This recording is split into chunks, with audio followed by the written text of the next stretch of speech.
Good evening guys, magluluto tayo ng adobo ngayon at dito nga tayo nagluto sa kahoy dahil wala tayong shilin. Syungo lang tayo ngayon pero mas prefer ko ang kahoy pero mainit nga lang pero okay lang, sanay na ako sa ganyan. Ito na nga, ginisa ko muna bago siya lagyan ng suka kasi alam ko before mo lagyan ng suka, gisahin mo muna para matanggal ang langsa. Ganun yung sekreto. Pasensya na po pala sa namin na madumi, hindi kasi nalinisan. Dapat lagi kada gamit yan walisin ng at laba ng ano ba yan?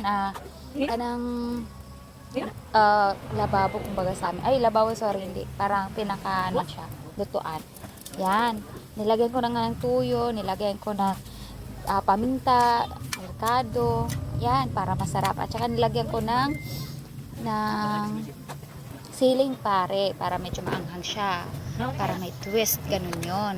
Tsaka yan, halo-halo lang, halo-halo, estimated lang lagay ng tuyo para, ewan ko, nasa kamay daw yung lasa pag mahal mo yung pagluto, masarap yung yan, kakalabasin. Pero ganun lang yung sikreto, ewan ko na lang, pero feeling ko okay naman yung luto ko na ganyan.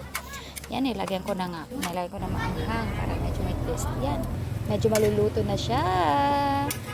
Yan guys, sinong hindi maarte dyan, kaya magluto sa kahoy. Ako, proud talaga ako kahit mahirap kami yung lutuan namin. Proud ako niya kasi dyan ako nabuhay.